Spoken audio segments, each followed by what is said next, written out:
السلام علیکم دوستوں، 15 اور 16 اکتوبر کو پاکستان کے دارالحکومت اسلام آباد میں شنگھائی تعاون تنظیم کانفرنس کا اجلاس ہوا۔ اس کانفرنس میں 8 بڑے ممالک کے سربراہان اور وزرائے اعظم نے شرکت کی، جس میں چین، روس، Pakistan, Bharat, Iran, Tajikistan, Turkmenistan, Uzbekistan اور بیلاروس شامل ہیں۔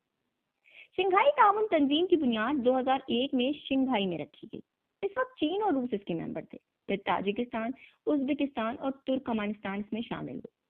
2005 سے 2015 تک پاکستان اس میں مبصر کی حیثیت سے شریک ہوتا رہا۔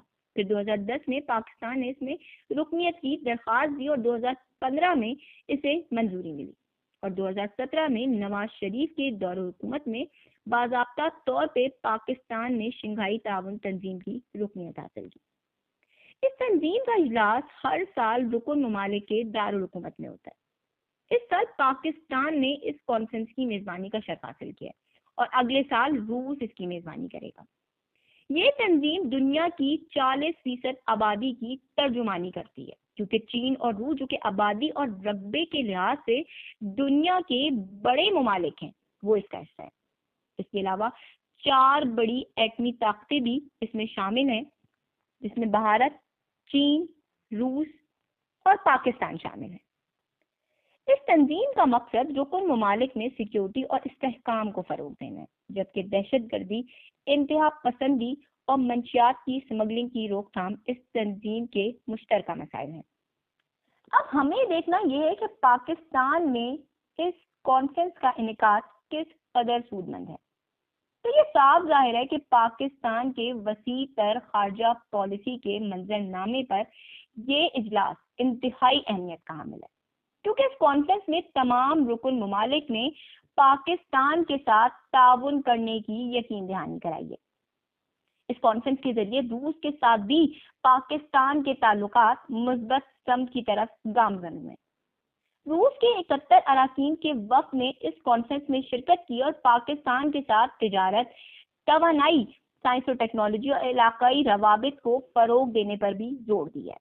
اس کے علاوہ سیاسی، اقتصادی اور دفاعی مذاکرات کو بھی تیز کرنے کی یقین دہانی کرائی ہے۔ دوسری طرف چین کے وزیر اعظم نے بھی تعلقات کو مزید بڑھانے، انفراسٹرکچر کو فروغ دینے اور مقامی کرنسی کے لین دین کو ممکن بنانے کے لیے بینکنگ کو فروغ دینے پر اتفاق کیا ہے۔ علاقائی تجارت کو بھی بڑھانے کی بات کی گئی ہے تاکہ کاروبار کو تقویت مل سکے۔ پاکستان اور چین کے درمیان سی پیک 2 کے تحت معاہدوں کے MOU پر بھی دستخط ہوئے اور دونوں ممالک کے درمیان انسانی وسائل کی ترقی، اطلاعات و مواصلات کے شعبوں میں تعاون سے متعلق بھی بات چیت ہوئی ہے۔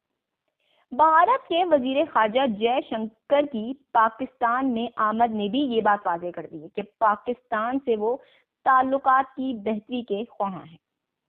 اب یہ ظاہر ہو رہا ہے کہ اس کانفرنس سے پاکستان کی عالمی دنیا میں مثبت تشخص اجاگر ہوگا، برآمدات اور درآمدات میں بھی اضافہ ہوگا، تجارت کو فروغ حاصل ہوگا اور سیاحت بڑھے گی، کیونکہ پہلے یہاں دہشت گردی اور انتہا پسندی کے باعث لوگ آنے سے کتراتے تھے، لیکن اب پاکستان میں اتنے بڑے پلیٹ فارم پر 40% آبادی کی ترجمانی کرنے والے وفود کا آنا پاکستان کی اقتصادی، سیاسی، معاشی اور خارجہ پالیسی کے حوالے سے کافی مثبت قدم ہے۔ اس کانفرنس کے ذریعے پوری عالمی دنیا کو یہ پیغام پہنچا ہے کہ پاکستان دہشت گرد یا انتہا پسند ملک نہیں ہے، بلکہ ایک ذمہ دار ملک ہے۔